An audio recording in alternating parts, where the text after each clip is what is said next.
বৃষ্টির জলে ভোগান্তির এক শেষ, আর এতে রক্ষে নেই। লাগাতার জল ছাড়ছে ডিভিসি। এর জেরে জলমগ্ন রাজ্যের বিভিন্ন এলাকা।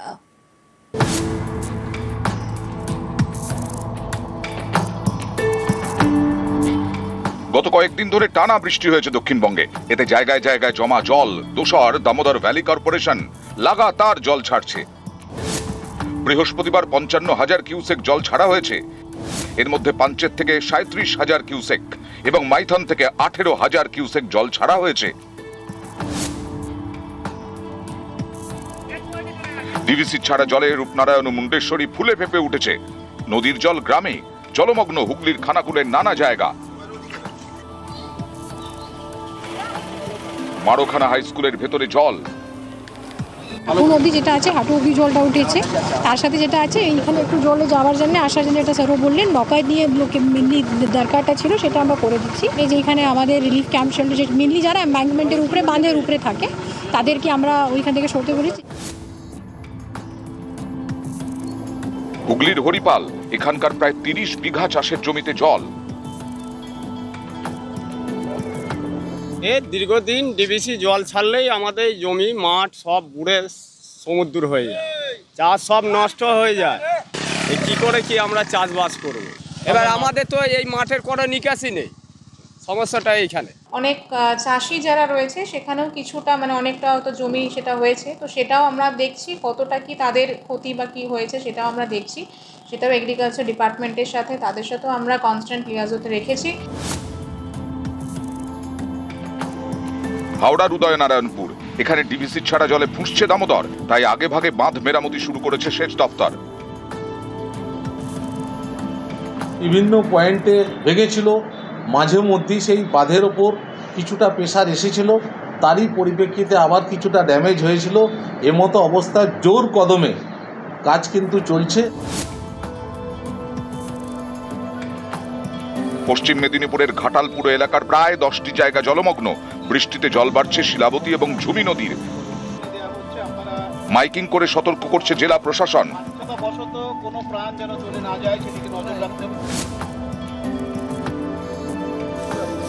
পশ্চিম মেদিনীপুরের সদর ব্লক, এখানে ফুঁসছে কংসাবতী, ভাঙতে পারে নদী বাঁধ। বৃহস্পতিবার নদী বাঁধ পরিদর্শনে যান সেচ মন্ত্রী। আমরা বারবার সেচ দপ্তরের পক্ষ থেকে বলছি, ভাই যখন জল ছাড়বেন আমাদের একটু জানাবেন, কিচ্ছু করছে না। আমি দেখে গেলাম, ইঞ্জিনিয়ারদের ডাইরেকশন দিয়ে গেলাম, একটু জল নামলে আমরা কাজ করব যাতে এই গ্রামটিকে রক্ষা করা যায়, মানুষকে রক্ষা করা যায়। নিউজ 18 বাংলা। জলপাইগুড়ি গ্রামে জলকষ্টের দিন শেষ। চালু হয়েছে সৌরবিদ্যুৎ চালিত জল প্রকল্প। এখন কল খুললেই জল। অন্যদিকে আলিপুরদুয়ারের প্রাইমারি স্কুলে চালু হলো পরিশ্রুত খাবার জলের ব্যবস্থা।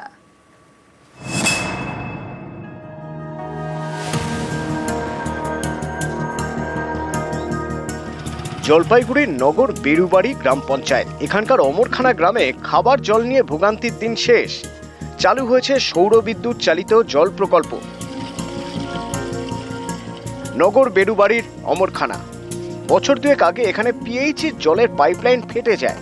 তারপর থেকে অমরখানা এবং আশপাশের এলাকায় শুরু হয় খাবার জলের সমস্যা। স্থানীয়দের দাবি, বাধ্য হয়ে কুয়োর জল অথবা নদীর জল খেতে হচ্ছিল, আর এতে বাড়ছিল পেটের রোগ। এই জলের সমস্যা মেটাতে উদ্যোগ নেয় গ্রাম পঞ্চায়েত। 3,46,000 টাকা খরচে তৈরি হয় সৌরবিদ্যুৎ চালিত জল প্রকল্প।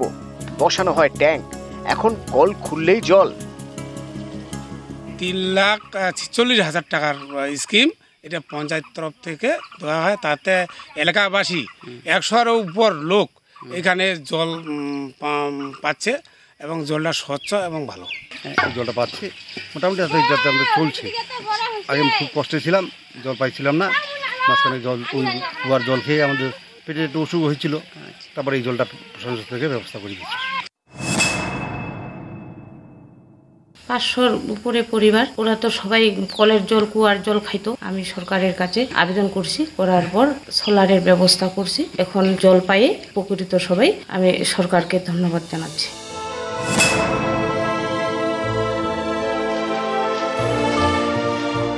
আলিপুরদুয়ার শহরে ম্যাকউইলিয়াম আর প্রাথমিক বিদ্যালয়, সরকারি স্কুল। এই স্কুলেই চালু হলো পরিশ্রুত জলের মেশিন। গরমে কল খুললেই ঠান্ডা জল। উষ্ণ জল মিলবে শীতে।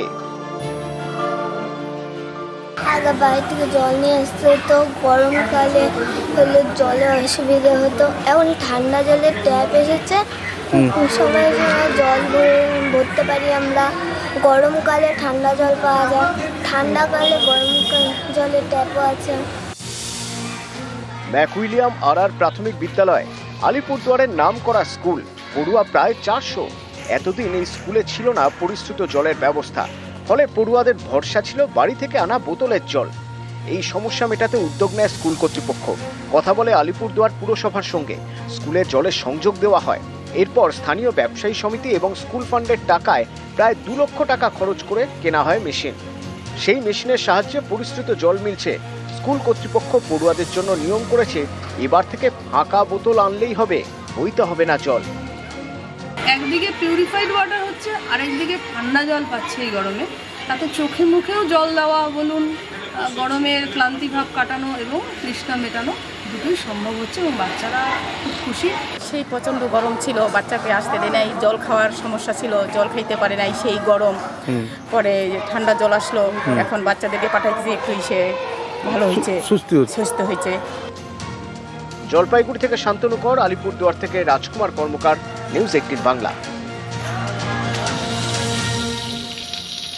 পুরুলিয়ার কোটশিলায় চিতাবাঘের হদিশ। সম্প্রতি বন দপ্তরের ক্যামেরায় ধরা পড়েছে এক জোড়া চিতাবাঘ। তাদের দাবি, সিমনের জঙ্গলেই রয়েছে 4টি চিতাবাঘ এবং আরও একটি বাঘ রয়েছে সেখানে। আগামী 5 বছরে এই বাঘের সংখ্যা আরও বাড়বে বলেই আশা বন দপ্তরের।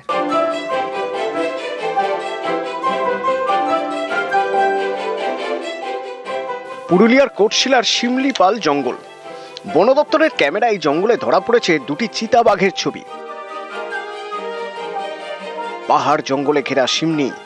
বন দপ্তরের দাবি, বছর 3 আগে এই জঙ্গলে 2টি চিতাবাঘের জন্ম হয়।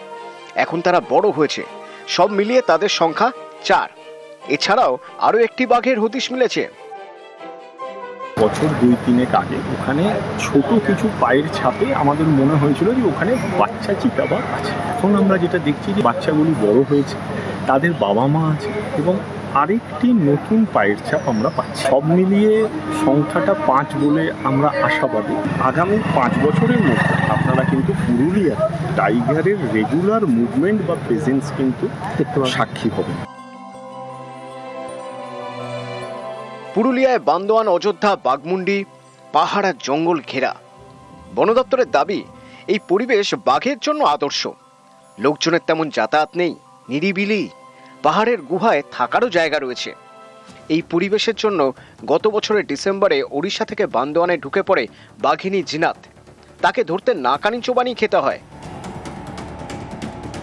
শেষমেশ ধরাও পড়ে।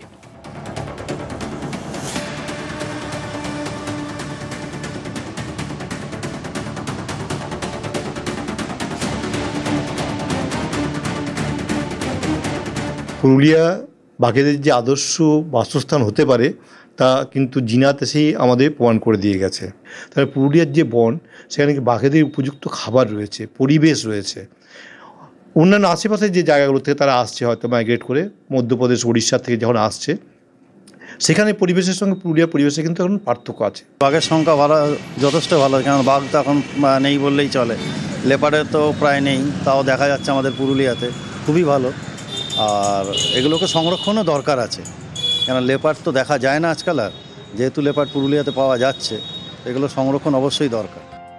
বান্দোয়ানে আরও একটি বাঘ ঢুকে পড়ে, তার অবশ্য নাগাল পায়নি বন দপ্তর। এরই মধ্যে এবার কোটশিলার জঙ্গলে চিতাবাঘের ছবি ধরা পড়েছে বন দপ্তরের ক্যামেরায়। বন দপ্তরের দাবি, পুরুলিয়ার বনাঞ্চল বাঘের জন্য উপযুক্ত হয়ে উঠছে। নিউজ 18 বাংলা।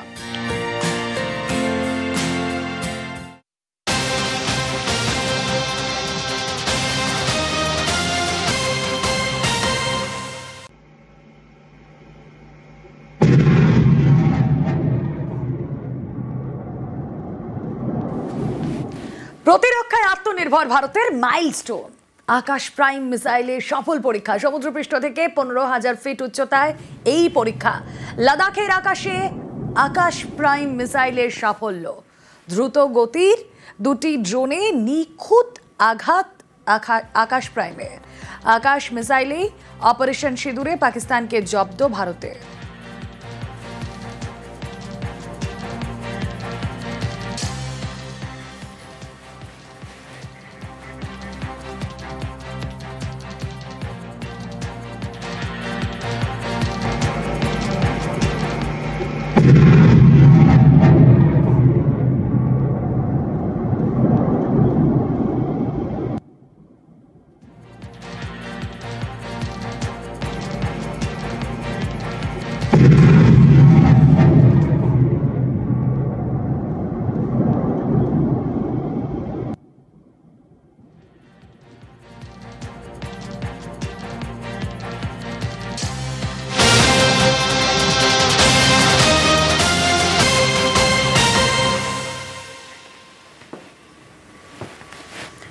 যে ছবি আপনাদেরকে দেখাচ্ছি, পৃথ্বী 2 অগ্নি 1-এরও সফল পরীক্ষা। ওড়িশার চাঁদিপুরে 2 মিসাইলের পরীক্ষা, স্বল্প পাল্লার ব্যালিস্টিক মিসাইলের সফল উৎক্ষেপণ।